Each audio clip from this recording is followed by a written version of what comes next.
¿Qué tal? En un acto sin precedentes en la vida pública de México, una jueza de nombre Nancy Juárez Salas ordenó a la presidenta de México eliminar del Diario Oficial de la Federación la publicación de la reforma al Poder Judicial, que es ya constitucional, pero además la amenazó con meterla a la cárcel si no acataba su orden. ¿Pero quién es esta juez que se llama Nancy Juárez Salas? Pues resultó ser toda una fichita, una pájara de cuentas, una señora con un negro historial dentro del Poder Judicial. En abril de 2021, el Pleno del Consejo de la Judicatura ordenó su suspensión, tras las denuncias en su contra de 12 servidores públicos. Sin embargo, en marzo de 2023, la suspensión fue revocada y volvió a su puesto. La señora Juárez Salas fue también sancionada por el resultado de 3 pesquisas, que atribuyó a la juzgadora federal conductas negativas como desempeño deficiente, incumplimiento del horario de trabajo, nepotismo, acoso laboral y no respetar el derecho de los trabajadores adscritos a ese órgano jurisdiccional. También en el año 2022 fue sometida a un procedimiento disciplinario por conductas como hostigamiento laboral derivado de malos tratos inadecuados hacia los servidores públicos denunciantes. O sea, hay una denuncia de 12 servidores públicos. Su récord de mala conducta inició al menos en octubre de 2016, cuando estuvo sujeta al procedimiento disciplinario por la ratificación irregular de licencias médicas y por lo cual se le impuso una sanción administrativa. La señora Juárez Salas fue también sancionada por el resultado de 3 pesquisas que atribuyó a la juzgadora federal conductas negativas como desempeño deficiente, incumplimiento del horario de trabajo, nepotismo, acoso laboral y no respetar el derecho de los trabajadores adscritos a ese órgano jurisdiccional. También ha sido reprendida por faltas que van desde irregularidades en la expedición de nombramientos y descuido en el desempeño de sus funciones hasta realizar actividades comerciales ajenas a la función jurisdiccional, un acto prohibido en los códigos éticos de cualquier juez. Pese a todo, pese a su negro historial, ahora violando la Constitución de México, es que pide una gran desfachatez, una locura, y hasta amenaza a la presidenta de la República con meterla a la cárcel. Para hacer una suspensión de un amparo, pues no solo hay que cumplir con la Constitución, sino cumplir con la ley de amparo.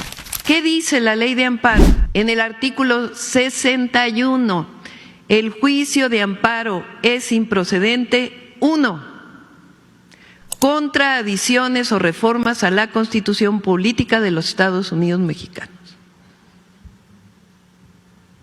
Es decir, hay una reforma a la Constitución que cumple con todos los requisitos para cambiar el Poder Judicial en nuestro país. Y una jueza acepta un juicio de amparo y emite una resolución de una suspensión para eliminar, imagínense ustedes, hice una consulta a través de la Consejería Jurídica a quien está a cargo del Diario Oficial de la Federación.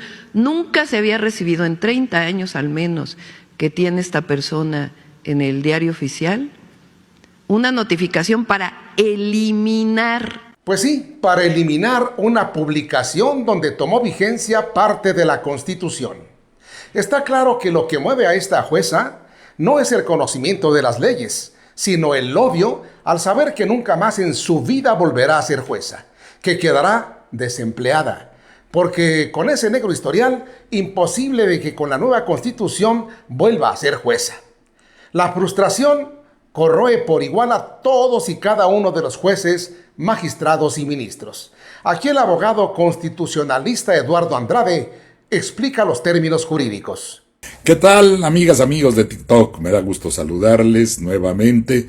Hoy el tema que tiene que abordarse necesariamente es esta barbaridad de que una jueza de distrito en Coatzacoalcos, y qué pena, yo soy de Coatzacoalcos, pero espero que no tenga nada que ver tampoco con Coatzacoalcos, la jueza, así como no tiene que ver con la Constitución ella aparentemente, porque ya decidió saltársela y pretender amenazar a la presidenta de la República, obligándola supuestamente a que baje, a que elimine una publicación ya hecha en el Diario Oficial de la Federación.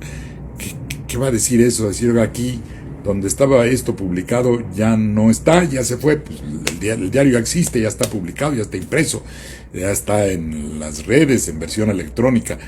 De modo que es absurdo pensar que se eche abajo una publicación ya efectuada, pero más absurdo si esa publicación es de una reforma constitucional. La ley de amparo, que es la ley que rige a los juzgadores, los jueces no pueden pasar por encima de esa ley, dice que contra las reformas a la Constitución, reformas y adiciones a la Constitución, no procede el amparo. Yo creo que les faltó ahí un maestro de amparo que los hiciera. Repitan conmigo: contra las reformas constitucionales no procede el amparo. Escriban 100 planas. Eso sería una buena sanción disciplinaria a la jueza. A ver, escríbase 100 planas. Contra las reformas constitucionales no procede el amparo. Por Dios, es de las cosas elementales que deben saber. Parece que se quisiera hacer notar, ¿no? Tratando de amenazar a la presidenta con que la va a perseguir penalmente si no cumple con una disposición que es absolutamente inconstitucional e ilegal. Y luego hay otra disposición todavía que reforzaría esa imposibilidad de querer echar abajo lo ya publicado. Dice también la ley de amparo que contra los actos consumados de manera irreparable no procede el amparo, y eso ya está consumado. Por otra parte, se ha mencionado que la elección de jueces está detenida, que está detenida en el INE, que la Suprema Corte logró asustar a la presidenta Guadalupe Tadei. Y la hoy tristemente célebre jueza Juárez, que participó en las protestas en contra, que se manifestó en contra, que injurió al entonces compañero presidente López Obrador, y que hoy es la heroína de la derecha, amaga o pretende amagar a la compañera presidenta. Es una majadería política, intelectual, de nulo rigor jurídico. Cualquier estudiante de derecho se avergonzaría de las resoluciones que han venido emitiendo más de una persona juzgadora. Y dentro de cada institución, el INE, por ejemplo, pues hay también diferencia. Y entonces lo que la presidenta del INE, Tadei, planteó, y que ha sido desde mi punto de vista tergiversado, es que va avanzando con lentitud, o un pequeño paréntesis, para que el Tribunal Electoral le diga lo obvio. ¿Puede alguien detener el proceso electoral? Nadie. Bueno, pues de aquí algo bueno resulta, y es que los mexicanos tendremos ya muy clara la idea por qué jueces y juezas, por qué magistrados y magistradas, por qué ministros y ministras jamás debemos votar. Comparte este contenido para llegar a más mexicanos. Déjanos tu like y dinos también qué opinas. Déjanos aquí, por favor, tus comentarios, que son muy importantes. Te leemos. Gracias. Hasta la próxima.